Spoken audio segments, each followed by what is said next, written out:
बस्तर संभाग मुख्यालय जगदलपुर के नगरनार स्टील प्लांट के गेट नंबर 1 और 2 का शुक्रवार को सुबह से जय झाड़ेश्वर समिति और बस्तर परिवहन संघ के सदस्यों ने घेराव कर गेट बंद कर दिया है।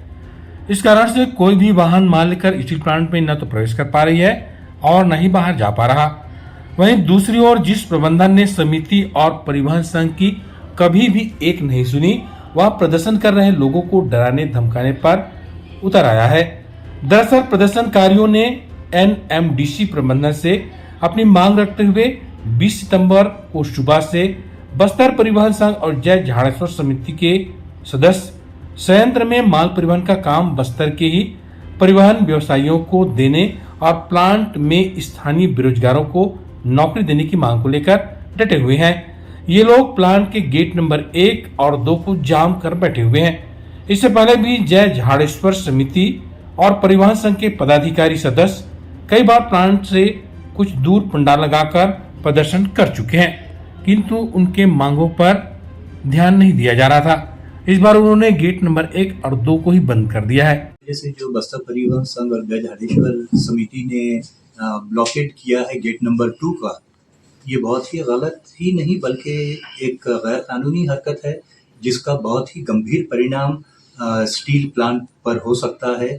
क्योंकि एनएमडीसी का स्टील प्लांट एक इंटीग्रेटेड स्टील प्लांट है, जिसमें बहुत ही और ये हजार्डस जोन में आता है, जिसके वजह से यहाँ पर कई खतरे उत्पन्न हो सकते हैं और जो ज़रूरी कच्चा माल अंदर आना है और जो फिनिश प्रोडक्ट एचआर कॉइल बाहर जाने हैं, ये न होने से माली नुकसान तो होता ही है, लेकिन साथ साथ उससे और जल्द ही हमें नॉर्मल वर्किंग कंडीशन फराहम करेगा।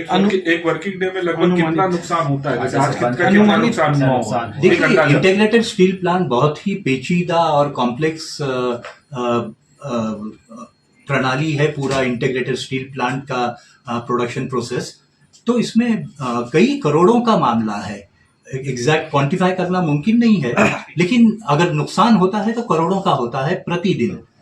आज के तारीख में भी हमारे कई ट्रक्स बाहर खड़े हुए हैं, कई हमारे कस्टमर्स माल के लिए इंतजार कर रहे हैं कि उन फाइनल एचआर कॉइल उनके पास पहुंचे, जो अंदर लोड होके तैयार खड़े हैं ट्रक्स, उन्हें बाहर जाने नहीं दे रहा है। तो ये सिर्फ ये बस्तर का ही मामला नहीं है, ये हमारे देश के प्रगति में एक रोड़ा बन रहा है इस नमूने का रवैया। क्योंकि जो कस्टमर हैं वो देश भर में, ये बस्तर के लिए गौरव की बात है कि आज हमारे कस्टमर देश के चारों कोनों में हैं।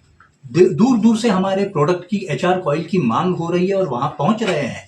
अब उन तक अगर नहीं पहुंचे और अगर हम कहें कि बस्तर में कुछ आंदोलन चला रहे हैं परिवहन संघ वाले, जिसके वजह से आपके पास माल नहीं पहुंच रहा है, ये तो बस्तर की छवि के लिए बहुत खराब होगा। एनएमडीसी और ट्रांसपोर्टर के बीच में कई मर्तबा चर्चा होने के बाद भी ये मामला नहीं सुलझा और आज धरने पे बैठ गए। तो क्या लगता है कि आप लोग इस मामले को नहीं सुलझा पाए, बातचीत में नहीं वो हो पाया? क्या लगता मैंने आपसे कहा कि 2 और 2 4 ही होते हैं, बात इतनी सरल है। और ये सिर्फ हम ही नहीं समझा चुके, हमने समझाया, डिस्ट्रिक्ट एडमिनिस्ट्रेशन ने समझाया, आमदार साहब ने, एमपी साहब ने समझाया, अलग अलग जाती तौर पे उनको समझाया गया, उनके नेताओं के थ्रू समझाया गया। ठीक है।